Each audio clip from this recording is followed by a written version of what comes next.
Ankle sprains, especially with soccer players, can be a big problem because there are two separate kinds of ankle sprains and different types of anatomy that are involved. And that's what we're going to be discussing today. First off, this is your foot. This is not really your foot. This is a model of the foot. But this is a model of the right foot. So commonly, ankle sprains happen when we invert the foot or we twist our ankle or we step wrong and the ankle flops and something like that. So what we're actually injuring, if it's just a minor sprain, are actually the three ligaments that hold this lateral ankle bone to the foot itself. And for whatever reason, they're fairly small, they're kind of weak, and it's almost like they're made to kind of just like break away with each successive strain. But strains are also then graded with how many of those ligaments we typically think are damaged when we sprain the ankle. Along with these little tiny guys, you can see those right up here. I'll get real close.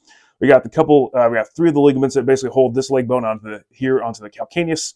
These guys can get ruptured, pulled, partially torn, all that kind of stuff. If we look directly below that, we've got this really big tendon that runs right underneath of there and runs to the ankle, and actually this one continues to run on to underneath the big toe. This is another part that usually gets injured with a lateral ankle sprain. It's called the fibularis or the peroneal longus. It's got two names. Way back when they decided to name this muscle a couple different things, they could never agree, so now we call it two things. Everyone's confused.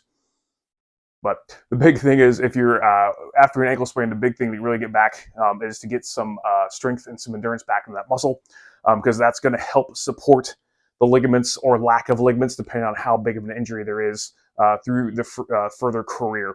If someone's already sprained and rolled their ankle quite a bit, there's a good chance that these ligaments really aren't doing a whole lot of their job. They're not really staying intact too much anymore. So that's really where they got to train up and work with. And the great trainers, the great rehab specialists, the great strength and conditioning coaches in the world are really working on getting the foot and the calf muscles to function and help support this ankle right in through here.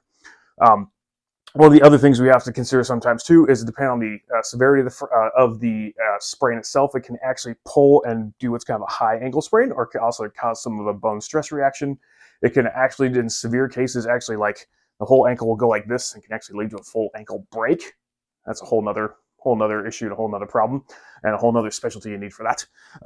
But in this case, one of the other ankle injuries, it's less common, but is known as a medial ankle sprain or an eversion ankle sprain.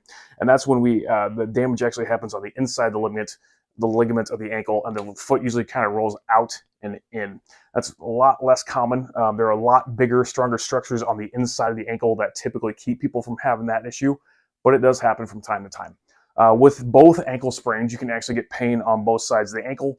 You can also get lots of swelling, get some bruising, and that kind of stuff. So it's very important in the early stages to control pain, get a little bit of movement in there, and as the few days and the pain and the swelling starts to go down, get more weight-bearing stuff, get more movement in there, and then get a little bit more specific rehab and strength focus going for those as well.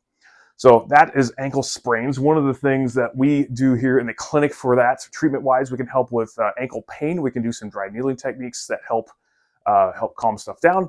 If it's a long-term issue, you had a couple ankle sprains, but the ankle still hurts long periods of time later, the dry needling can also help in different regards to that. We do some foot and ankle mobilization. We've got lots of bones and lots of joints in the foot and ankle that can be mobilized, that can be worked over, that can be moving a little bit better to actually help the foot and the calf and the whole body function better as well. We can also do some different things to really strengthen that muscle, like we were talking about here on the outside of the ankle, the peroneus longus, but that works a lot with the ankles of the calf muscles and the other foot muscles as well. So getting those all functioning and firing again, getting ready to play, getting ready to run, getting ready to sprint is going to be a huge deal with the rehab process as well.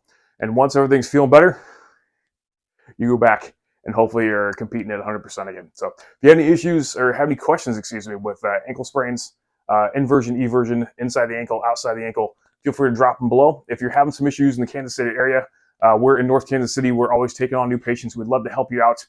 We usually get people back back on their feet and kind of get the pain and the function of everything back pretty quickly. And it really kind of goes into all the rest of the treatment and the rest of the rehab stuff that you're doing as well. So I hope you guys are having a great day.